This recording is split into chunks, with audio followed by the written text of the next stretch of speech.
Averaging, not even averaging, maybe 6 hours total of sleep. In the last 4 days? Yeah. I sleep on planes, but I don't really sleep comfortable on planes. Right, and I know you said you're tired, but other than that, talk about what it means to you to be a part of an event like this. You just got a bash with all the talent on the card and just for the fans to come out and see.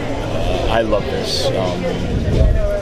Everyone tells me about memories of ECW and myself, and this is what it's all about. And last year I did 180 of these. I have my own company, House of Hardcore, and we're plugging along. So I see a lot of the same people because, for here in San Antonio, man, there's some big-ass talent that came out today. And hopefully we have a large attendance. I know they have a really good pre-sale, so I hope this continues. I'm 45 years old. I grew up watching every wrestling in the sense of there was WWE, there was NWA, WCW, Florida. Hell, Texas had their, 3 other own territories, so I'm all about variety. And that's what I'm trying to do in my own company, but and the indies are alive and well, so I'm happy that the fans, it's a more personal, intimate setting to watch professional wrestling. You mentioned House of Hardcore. Is the House of Hardcore company built to almost mimic ECW? What kind of style can the fans expect to see when they do go to House of Hardcore?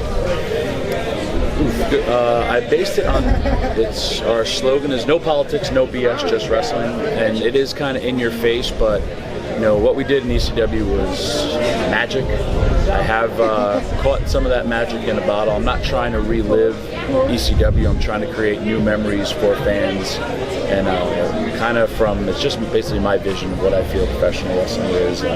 I love it, and I was able to see some of the most amazing moments on a weekly basis, and I try to give that on my own shows. Is your House of Hardcore run weekly, or is it a monthly thing? We've been monthly now. We're up to House of Hardcore 20. We'll be coming up. I got 2 events next week, one in Long Island, one in Philly at the old ECW Arena. Then October 14th, 15th, I'm in Cleveland and Pittsburgh. I'm not doing any shows in November, and then in December I'm doing Milwaukee and back to Philly. Sounds like you got a plate full events coming up here in the next couple of months. Yeah, we did Australia. We just had a show down here in Houston over the summer, so I just keep on plugging away. Did you get a chance to watch the CM Punk fight last night? I did not. What are your thoughts on him? Any thoughts on him crossing over to the UFC? I support CM Punk. I hired him into WWE. I support him as my friend, but also as he's a 38-year-old man who he's doing something that he loves and has a new passion for. But he's always had a passion for it. And I can't stand the amount of haters, because it would be like me trying to be an NFL player, and let's say I actually was able to do it if I wanted to be quarterback and I got my ass sacked, but at least I was out there trying.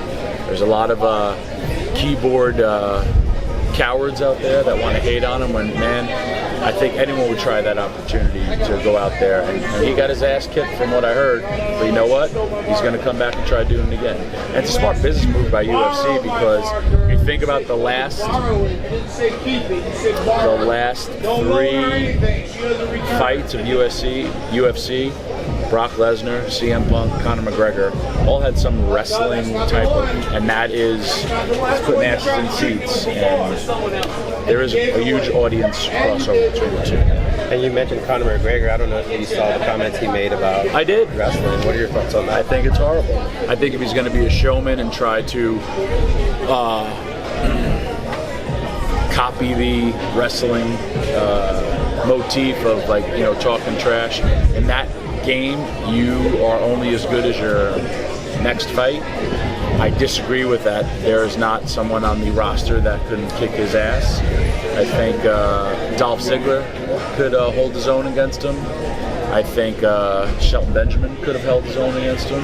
And if I was Vince McMahon, I would book Shane McMahon versus Conor McGregor and let them go at it, because Shane is a badass. Trust me, I've fought him many, many times. We've done a lot of real fighting, and he makes me tap out a lot, and I'm tough to tap. Yep. That's interesting. Very interesting. What can the fans expect from you tonight in this event? Are you just here? I'm no way, man. I friggin' had 2 flights. I had 1 hour of sleep. I'm gonna go crazy. I wrestle every single match like it's gonna be my last, because one day I know will be. I'm gonna go nuts. I like to just all out. I don't care if this was last time, I don't want to say last time I was here, but, you know, I worked just as hard when I was in the Royal Rumble, when I was here for WWE, as I will in front of, you know, 1,000 fans tonight. That's how I know. I only know one way, and that's it. I screwed myself because Terry Funk is my mentor. He's still doing shit at 70-something years old. Wow. So I should have picked someone who like wanted to retire at a normal age. But I love this shit, man. It's my dream since I'm 9 years old, and I'm happy I'm still doing it. All right, and there he is, Tommy Dreamer. Again, we thank you for your time. Very much appreciated, sir. Thank you, guys. Hells yeah. Cameraman.